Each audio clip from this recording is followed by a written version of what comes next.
Welcome to ಶ್ವೇತರಾಗು YouTube channel. ಎಲ್ಲರೂ ಹೇಗಿದ್ದೀರಾ? ಎಲ್ಲ ಚೆನ್ನಾಗಿದ್ದೀರಾ ಅಂತ ಭಾವಿಸ್ತಾ ನಾನು ಚೆನ್ನಾಗಿದ್ದೀನಿ. ಇವತ್ತಿನ ಸ್ಪೆಷಲ್ ಖಾರ ಬಾತ್ ಮಾಡ್ತಾಯಿದ್ದೀನಿ.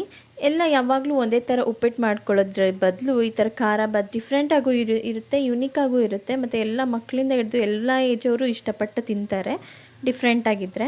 ಬನ್ನಿ ಮಾಡೋದು ಹೇಗೆ ಅಂತ ನೋಡ್ಕೊಂಡು ಬರೋಣ. ಈಗಾಗಲೇ ನಾನು ಇಂಗ್ರೀಡಿಯೆಂಟ್ಸ್ನೆಲ್ಲ ರೆಡಿ ಮಾಡಿ ಇಟ್ಕೊಂಡಿದ್ದೀನಿ. ಇಲ್ಲಿ ವೆಜಿಟೇಬಲ್ಸ್ ತಗೊಂಡಿದ್ದೀನಿ. ಆಲೂಗಡ್ಡೆ, ಬೀನ್ಸು, ಕ್ಯಾರೆಟು, ಅವರೆಕಾಯಿ ಮತ್ತು ಸಬ್ಸಿಗೆ ಸೊಪ್ಪು ತೊಗೊಂಡಿದ್ದೀನಿ. ಇದೆಲ್ಲ ಹೆಲ್ದಿ ಆಗಿರೋದ್ರಿಂದ ಎಲ್ಲದೂ ಒಳ್ಳೆಯದು ಅದು. ಹಾಗಾಗಿ ಅದನ್ನೆಲ್ಲ ಕಟ್ ಮಾಡಿ ಇಟ್ಕೊಂಡಿದ್ದೀನಿ. ಈಗ ಒಂದು ಪಾತ್ರೆಯಲ್ಲಿ ನಾನು ಬಿಸಿ ನೀರನ್ನ ಕುದಿಯೋಕೆ ಇಟ್ಟಿದ್ದೆ. ಕುದಿತಿರೋ ನೀರಿಗೆ ಈಗ ವೆಜಿಟೇಬಲ್ಸ್ ಎಲ್ಲ ಹಾಕಿ ಒಂದು ಸ್ವಲ್ಪ ಉಪ್ಪು ಹಾಕಿ ಕುದಿಯೋಕೆ ಬಿಡೋಣ. ಯಾಕಂದರೆ ವೆಜಿಟೇಬಲ್ಸ್ ಎಲ್ಲ ಮುಂಚೆ ಕುಕ್ ಆಗಲಿ ಅಂತ ಹೇಳ್ಬಿಟ್ಟು ವೆಜಿಟೇಬಲ್ಸ್ ಎಲ್ಲ ಬೇಯಿಸ್ಕೊತಾ ಇದ್ದೀನಿ. ಈಗ ನಾನು ಇಂಗ್ರೀಡಿಯೆಂಟ್ಸ್ ಎಲ್ಲ ಏನು ಬೇಕು, ಈರುಳ್ಳಿ, ಟೊಮ್ಯಾಟೊ, ಹಸಿಮೆಣಸಿನ್ಕಾಯಿ, ಕರ್ಬೇವಿನ ಸೊಪ್ಪು, ಕೊತ್ತಂಬರಿ ಸೊಪ್ಪು ಎಲ್ಲ ರೆಡಿ ಮಾಡಿ ಇಟ್ಕೊಂಡಿದ್ದೀನಿ ಹೆಚ್ಕೊಂಡು. ನಾನೊಂದು ಪ್ಯಾನ್ ಇಟ್ಕೊಂಡಿದ್ದೀನಿ ಗ್ಯಾಸ್ ಮೇಲೆ. ಕಾದ ನಂತರ ನಾನು ರವೆ ಹಾಕೋತಾ ಇದ್ದೀನಿ. 2 ಲೋಟ ರವೆ, ಬಿಳಿ ರವೆ ಹಾಕೋತಾ ಇದ್ದೀನಿ. ತುಂಬ ಚೆನ್ನಾಗಿರುತ್ತೆ ಖಾರ ಬಾತ್ಗೆ ಅಂತ ಹೇಳ್ಬಿಟ್ಟು. ಈಗ ಎಲ್ಲ ಹುರಿದ ನಂತರ ರವೆನೆಲ್ಲ ಈಗ ಸೈಡಿಗೆ ಎತ್ತಿಟ್ಕೊಂಡಿದ್ದೀನಿ. ಈಗ ಮತ್ತೆ ಅದೇ ಪಾತ್ರೆಯಲ್ಲಿ ನಾನು ಇವಾಗ ಮತ್ತೆ ಕಾಯಕ್ಕೆ ಇಟ್ಟಿದ್ದೀನಲ್ವ, ಅದನ್ನು ಈಗ ಎಷ್ಟು ಒಂದು 5ರಿಂದ 6 ಟೇಬಲ್ ಸ್ಪೂನಷ್ಟು ನಾನು ಎಣ್ಣೆ ಹಾಕ್ಕೊಂಡಿದ್ದೀನಿ. ಎಣ್ಣೆ ಹಾಕ್ಕೊಂಡ್ಮೇಲೆ ಸಾಸಿವೆ, ಜೀರಿಗೆ, ಕಡಲೆಬೇಳೆ, ಉದ್ದಿನಬೇಳೆ ಎಲ್ಲದನ್ನು ಹಾಕ್ಕೊಂಡು ಚೆನ್ನಾಗಿ ಫ್ರೈ ಮಾಡ್ಕೋಬೇಕು. ಫಸ್ಟು ಎಲ್ಲ ಚೆನ್ನಾಗಿ ಫ್ರೈ ಆದಮೇಲೆ ನಾನೀಗ ಈರುಳ್ಳಿ, ಹಸಿಮೆಣಸಿನ್ಕಾಯಿ ಮತ್ತು ಕರ್ಬೇವಿನ ಸೊಪ್ಪನ್ನು ಹಾಕ್ಕೊಂಡು ಫ್ರೈ ಮಾಡ್ಕೊತಾ ಇದ್ದೀನಿ. ಎಲ್ಲನೂ ಹಾಕ್ಕೊಂಡು ಸ್ವಲ್ಪ ಎಲ್ಲ ಗೋಲ್ಡನ್ ಕಲರ್ ಬರೋ ತನಕ ಫ್ರೈ ಮಾಡ್ಕೊಳ್ಳೋಣ. ಒಂದು ಸತಿ ಈ ಥರ ಟ್ರೈ ಮಾಡಿ, ತುಂಬ ಚೆನ್ನಾಗಿರುತ್ತೆ ಖಾರ ಬಾತು ಮತ್ತು ಹೆಲ್ದಿಯಾಗಿರುತ್ತೆ. ಯಾಕಂದರೆ ವೆಜಿಟೇಬಲ್ಸ್ ಎಲ್ಲ ಹಾಕ್ತೀವಲ್ವ, ಹಾಗಾಗಿ ಎಲ್ಲ ಪ್ರೋಟೀನ್ ಐಟಮ್ಸ್ ಸಿಗುತ್ತೆ, ನಮ್ಮ ಪೌಷ್ಟಿಕಾಂಶ ಸಿಗುತ್ತೆ ನಮ್ಮ ಹೆಲ್ತಿಗೆ, ಬಾಡಿಗೆ.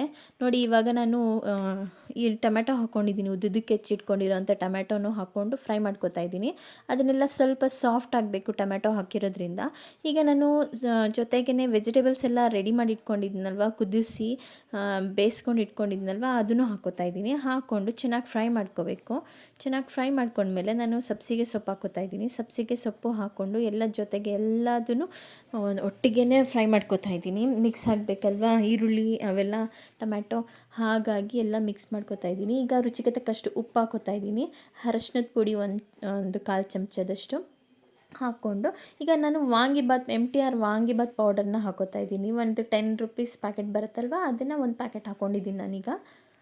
ಹಾಕ್ಕೊಂಡು ಚೆನ್ನಾಗಿ ಫ್ರೈ ಮಾಡ್ಕೋಬೇಕು. ಅದು ಹಸಿ ವಾಸನೆ ಎಲ್ಲ ಹೋಗಬೇಕು, ಅಲ್ಲಿ ತನಕ ಎಲ್ಲ ಚೆನ್ನಾಗಿ ಫ್ರೈ ಮಾಡ್ಕೊಳ್ಳೋಣ. ಫ್ರೈ ಆದಮೇಲೆ ನಾನು ರವೆಗೆ ಎಷ್ಟು ಅಳತೆ ಅಷ್ಟು ನಾನು ನೀರು ತೊಗೊಂಡಿದ್ದೀನಿ, ನೀರು ಹಾಕ್ಕೊಂಡಿದ್ದೀನಿ. 4 ಲೋಟದಷ್ಟು ನೀರು ಹಾಕ್ಕೊಂಡು ನಾನೀಗ ಕುದಿಯೋಕ್ಕೆ ಬಿಡ್ತಾಯಿದ್ದೀನಿ. ಈಗ ರುಚಿಗೆ ತಕ್ಕಷ್ಟು ಉಪ್ಪು ಹಾಕ್ಕೊಂಡಿದ್ನಲ್ವ, ಅದು ನೋಡಿಕೊಂಡು ಬೇಕಾದರೆ ಇನ್ನೊಂದು ಸ್ವಲ್ಪ ಆ್ಯಡ್ ಮಾಡ್ಕೋಬೋದು. ಈಗ ಕುದಿತಾ ಇರೋ ನೀರಿಗೆ ನಾನೀಗ ರವೆ ಹಾಕ್ಕೋತಾ ಇದ್ದೀನಿ. ಹುರಿದಿಟ್ಕೊಂಡಿದ್ವಲ್ಲ, ಆ ರವೆ ಹಾಕ್ಕೊಂಡು ಎಲ್ಲ ಮಿಕ್ಸ್ ಮಾಡ್ಕೋತಾ ಇದ್ದೀನಿ. ಮಿಕ್ಸ್ ಮಾಡಿ ಅದನ್ನು ಸ್ವಲ್ಪ ದಮ್ಮಗೆ ಬಿಡಬೇಕು. ದಮ್ಮದ ಮೇಲೆ ಖಾರ ಬಾತು ಕಂಪ್ಲೀಟಾಗಿ ರೆಡಿ ಆಗುತ್ತೆ. ನೋಡಿ ಈಗ ಆಗ್ತಾಯಿದೆ. ಒಂದು ಸ್ವಲ್ಪ ಹೊತ್ತು ಲಿಡ್ ಕ್ಲೋಸ್ ಮಾಡಿ ಒಂದು 5 ನಿಮಿಷ ಬಿಡ್ತೀನಿ. ಆದಮೇಲೆ ತುಂಬ ಚೆನ್ನಾಗಿರುತ್ತೆ. ನೋಡಿ ಇವಾಗ ಕಂಪ್ಲೀಟಾಗಿ ಆಗಿದೆ. ನಾನಿವಾಗ ಒಂದು ಸರ್ವಿಂಗ್ ಪ್ಲೇಟ್ಗೆ ಸರ್ವ್ ಮಾಡ್ಕೋತಾ ಇದ್ದೀನಿ. ನೋಡಿ ಇವಾಗ ತುಂಬ ಚೆನ್ನಾಗಿರುತ್ತೆ. ಅದಕ್ಕೆ ಫೈನಲಾಗಿ ಒಂದು ಸ್ವಲ್ಪ ಕೊತ್ತಂಬರಿ ಸೊಪ್ಪು ಮತ್ತು ತೆಂಗಿನಕಾಯಿ ತುರಿ ಹಾಕ್ಕೊಂಡ್ರೆ ತುಂಬ ಟೇಸ್ಟಿಯಾಗಿರುತ್ತೆ. ಎಲ್ಲರೂ ತಿನ್ಬೋದು, ತುಂಬ ಇಷ್ಟಪಟ್ಟು ತಿಂತಾರೆ. ಹೋಟೆಲಲ್ಲಿ ಮಾಡ್ತಾರಲ್ವ, ಅದೇ ರೀತಿ ಇರುತ್ತೆ. ತುಂಬ ಚೆನ್ನಾಗಿರುತ್ತೆ. ಟ್ರೈ ಮಾಡಿ. ಇಷ್ಟ ಆದರೆ ಲೈಕ್, ಶೇರ್, ಕಮೆಂಟ್ ಮಾಡಿ, ಸಬ್ಸ್ಕ್ರೈಬ್ ಆಗಿ ಸಪೋರ್ಟ್ ಮಾಡಿ ಹೀಗೇ. Thank you for watching.